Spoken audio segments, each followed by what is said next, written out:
അഖണ്ഡഭാരതം എന്ന സ്വപ്നവുമായി മഗധയിൽ യുദ്ധതന്ത്രങ്ങൾ മെനയുകയായിരുന്നു ആചാര്യൻ ചാണക്യൻ. ചക്രവർത്തിയായ ചന്ദ്രഗുപ്ത മൗര്യന്റെ ജീവന് എപ്പോഴും ഭീഷണിയുണ്ടെന്ന് ആചാര്യന് നന്നായി അറിയാമായിരുന്നു. ചാണക്യൻ ചന്ദ്രഗുപ്തൻ അറിയാതെ അദ്ദേഹത്തിന്റെ ഭക്ഷണത്തിൽ എന്നും വളരെ നേരിയ അളവിൽ വിഷം കലർത്തി നൽകിയിരുന്നു. ചക്രവർത്തിയെ ഏത് കൊടിയ വിഷത്തെയും ചെറുക്കാൻ കഴിയുന്നത്ര പ്രതിരോധശേഷിയുള്ളയാളാക്കി മാറ്റിയെടുക്കുകയായിരുന്നു ആ മഹാബുദ്ധിമാന്റെ ലക്ഷ്യം. അന്നും പതിവ് പോലെ ആചാര്യൻ ചക്രവർത്തിയുടെ ആഹാരത്തിൽ ആരും അറിയാതെ വിഷം ചേർത്തിരുന്നു. ചന്ദ്രഗുപ്തൻ ഭക്ഷണം കഴിക്കാൻ തുടങ്ങവേ അദ്ദേഹത്തിന്റെ പ്രിയ പത്നിയായ ദുർധരാദേവി അവിടേക്ക് കടന്നു വന്നു. അവർ അന്ന് പൂർണ്ണ ഗർഭിണിയായിരുന്നു. ചന്ദ്രഗുപ്തൻ സ്നേഹത്തോടെ തന്റെ പാത്രത്തിൽ നിന്നും ഒരു ഉരുള ചോറെടുത്ത് അവളുടെ വായിലേക്ക് വെച്ചുകൊടുത്തു. തനിക്കായി ഒരുക്കിയ ആ സ്നേഹസമ്മാനം ദുർധര കഴിച്ചു. ചക്രവർത്തിക്ക് ഏറെക്കാലമായി നൽകുന്ന ഭക്ഷണത്തിലെ വിഷത്തെ പ്രതിരോധിക്കാനുള്ള ശക്തിയുണ്ടായിരുന്നു. എന്നാൽ ആ പാവം രാജ്ഞിക്ക് അങ്ങനെയായിരുന്നില്ല. നിമിഷങ്ങൾക്കുള്ളിൽ ദുർധര ശ്വാസം കിട്ടാതെ ചുമച്ചുകൊണ്ട് താഴേക്ക് കുഴഞ്ഞു വീണു. ചന്ദ്രഗുപ്തൻ പരിഭ്രാന്തിയോട് അലറി വിളിച്ചു.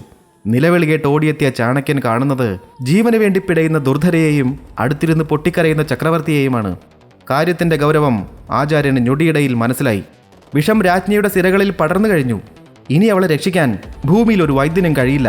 താൻ നടത്തിയ പരീക്ഷണം തനിക്ക് തന്നെ വിനയായതായി ചാണക്യന് മനസ്സിലായി. എന്നാൽ അഖണ്ഡഭാരതം എന്ന തന്റെ സ്വപ്നത്തിന്റെ അടുത്ത അവകാശി രാജ്ഞിയുടെ വയറ്റിലുണ്ട്. ചാണക്യൻ തന്റെ അരയിലുണ്ടായിരുന്ന മൂർച്ചയേറിയ വാൾ പുറത്തെടുത്തു. ചക്രവർത്തിയുടെ എതിർപ്പുകളെ അവഗണിച്ചുകൊണ്ട് അദ്ദേഹം പറഞ്ഞു, രാജ്ഞിയുടെ ജീവൻ നഷ്ടപ്പെട്ടു കഴിഞ്ഞു. എന്നാൽ ഈ സാമ്രാജ്യത്തിന്റെ അവകാശി ജീവിക്കണം. ഒരു നിമിഷം പോലും വൈകാതെ ചാണക്യൻ തന്റെ വാളുകൊണ്ട് ആ രാജ്ഞിയുടെ വയറ് കീറി. രക്തത്തിൽ കുളിച്ച ആ കുഞ്ഞിനെ അദ്ദേഹം അതിവേഗം പുറത്തെടുത്തു. അപ്പോഴേക്കും അമ്മയുടെ രക്തത്തിലൂടെ ഒരു തുള്ളി വിഷം ആ പിഞ്ചുകുഞ്ഞിന്റെ നെറ്റിയിൽ വീണ് കഴിഞ്ഞിരുന്നു.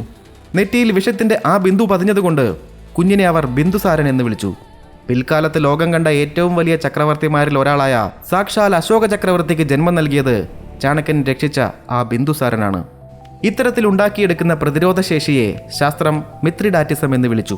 ഈ വിഷയത്തെപ്പറ്റി കൂടുതൽ അറിയാനും ഭാരതീയ ചരിത്രത്തിലെ ബയോവെപ്പണുകളായ വിഷകന്യകമാർ എന്ന അപൂർവ സുന്ദരികളെ പറ്റിയുള്ള കഥകൾ കേൾക്കാനും സ്ക്രീനിലെ പ്ലേ ബട്ടണിൽ ലിങ്ക് ചെയ്തിരിക്കുന്ന ഫുൾ വീഡിയോ കാണുക.